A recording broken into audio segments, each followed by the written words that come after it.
Shalawam, giving all praises to the Heavenly Father Yahweh, Bahashem, Yahweh Shai, Bahashem, Racha, Kwadash. Double honors unto the apostles and the elders of Great Millstone who taught me this truth and rule well. Peace, love, and salutations to the hopeful elect scattered across the four corners of the earth. This is your brother Khalak out of the Great Millstone Atlanta camp, coming to you again with another Lord willing edifying video. In this video, we are going to be dealing with the serpent in the garden, because Christianity would have you to believe that the serpent in the garden was an actual snake that gave Eve some physical fruit, and from that point on, all of mankind is cursed because of it. But that is not what happened. The serpent in the garden was a man, or a nation of people, and the fruit he gave to Adam and Eve symbolized a wicked philosophy. This story of Adam and Eve being deceived by the serpent in the garden is also symbolic for the fall of the Israelites, which are you so-called Negroes, Latinos, and Native Americans, as well as you speckled bird that may look like the other nations, but according to the seed of your forefathers, you trace back to Jacob. Nevertheless, the Israelites taking on the wicked ways of the heathen mirror Adam and Eve taking on the wicked philosophy of the serpent. So starting off here in the book of Genesis chapter 2 and 7, it says, "And the Lord Yahweh power formed a man of the dust of the ground, and breathed into his nostrils the breath of life, and man became a living soul." So this is when the Lord put his spirit in Adam. Adam was not the first and only man on the earth, because when the Lord created humans, he created them in abundance. How else would Cain have found a wife when he left the Garden of Eden? But the breath of life spoken of here is referring to the Lord's Spirit.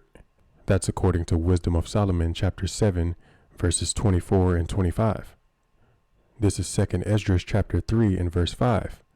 "And gavest a body unto Adam without soul, which was the workmanship of thine hands, and didst breathe into him the breath of life, and he was made living before thee.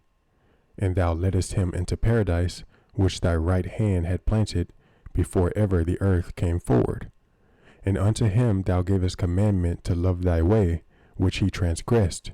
And immediately thou appointest death in him, and in his generations, of whom came nations, tribes, people, and kindreds out of number." So the Lord gave his righteous ways to Adam, and he had not done so with all of the other people on the earth. This essentially made Adam the first high priest. As it says in verse 7, "Thou gavest commandment to love thy way."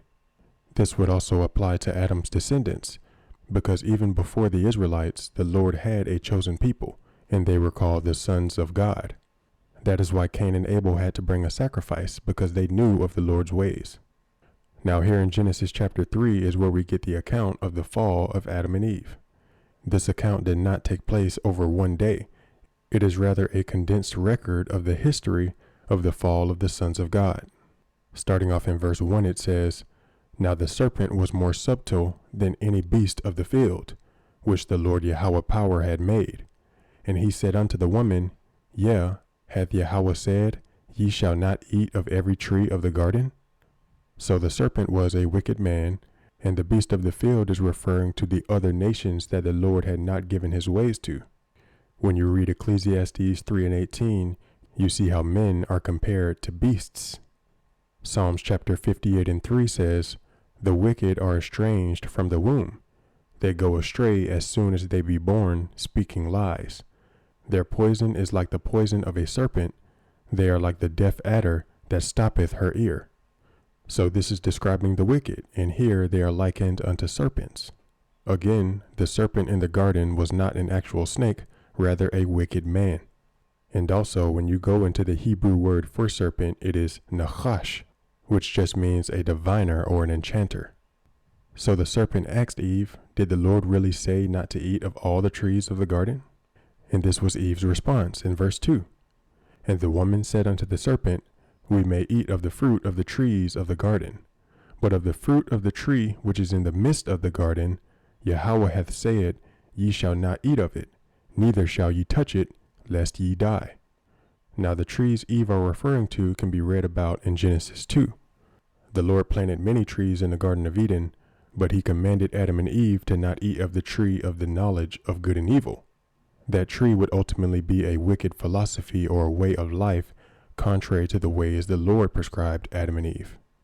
This is Proverbs chapter 3 and 18, speaking of wisdom. It says, "She is a tree of life to them that lay hold upon her, and happy is every one that retaineth her." So here, wisdom is called the tree of life, which the tree of life was also planted in the garden. So when Eve told the serpent that they could eat of all the trees except for the tree of the knowledge of good and evil, basically what she told the serpent was, we can follow the righteous way that the Lord gave us, but not the ways of the other nations, which are contrary to the Lord. Genesis 3 and 4 says, "And the serpent said unto the woman, Ye shall not surely die, for Yahweh doeth know that in the day ye eat thereof, then your eyes shall be opened, and ye shall be as gods, knowing good and evil." So the serpent pretty much told Eve that they wouldn't die if they took on this other philosophy. Now notice that the serpent went to the woman first. That is the same way these heathen nations were able to overtake Israel, especially Esau Edom, the so-called white man. They weaponized the Israelite woman against the Israelite man by empowering her and telling her that she doesn't need a man, or the crafty laws and legislation pushed by Esau Edom that weaponizes the Israelite woman against the Israelite man by incentivizing her to be against her own man to receive things like welfare or child support. Now, as far as the philosophy or the way of life that the serpent presented to Eve, we don't exactly know for sure, but something like feminism could have been a part of it. Continuing on in Genesis 3 and 6, "And when the woman saw that the tree was good for food, and that it was pleasant to the eyes, and a tree to be desired to make one wise, she took of the fruit thereof, and did eat, and gave also unto her husband with her, and he did eat." So notice here it said, to make one wise, because this fruit was ultimately a philosophy. So Eve took this philosophy or this idea for a way of life and presented it to Adam, which Adam gave into it. Continuing on in verse 7, it says, "And the eyes of them were both opened, and they knew that they were naked, and they sewed fig leaves together and made themselves aprons." Now here, when it says they knew they were naked, ultimately they knew that they had fallen away from the ways the Lord gave them. This is Exodus chapter 32 and 25. "And when Moses saw that the people were naked, for Aaron had made them naked unto their shame among their enemies." Now this is when Moses had found that Aaron made the Israelites a golden calf to worship. The Israelites worshiping other gods were likened unto them being naked. Then back in Genesis 3 and 7 it says, "They sewed fig leaves together and made themselves aprons." This ultimately goes into how they adopted that new philosophy and took refuge in it. Isaiah 30 and 1 says, "Woe to the rebellious children, saith the Lord Yahweh, that take counsel, but not of me, and that cover with a covering, but not of my spirit, that they may add sin to sin." And this is what Adam and Eve did. They knew they had messed up, so they pretty much assimilated with the heathen and took covering with them. This could also be observed today with Israelites taking a covering in plantation Christianity.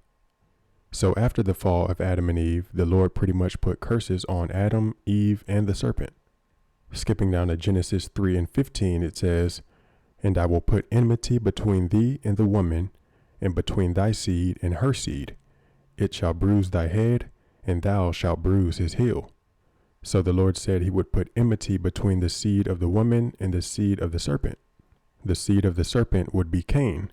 That's according to 1 John chapter 3 and verse 12. The righteous seed would be Abel. Now, to understand how this ties in with the full narrative of the Bible, you have to understand reincarnation. The seed of the serpent was initially brought forth through Cain, but it was reincarnated through Esau. Esau Edom, which is the so-called white man, is the wicked, and that's according to Malachi chapter 1 and 4. Esau is who runs the world today through the revived Roman Empire. Revelation 12 and 9 says, "And the great dragon was cast out, that old serpent, called the devil and Satan, which deceiveth the whole world. He was cast out into the earth, and his angels were cast out with him." This great dragon is the Roman Empire, which has been revived and is known today as NATO and the EU. Notice that this great dragon is also called that old serpent. But Lord willing, this video was edifying and straight to the point. I'm going to end it by giving all praises to the Heavenly Father Yahweh, Bahashem Yahushai, Bahashem Racha Kwadash. Once again, double honors unto the apostles and the elders of Great Millstone. Peace, love, and salutations to the hopeful elect. Shalawam.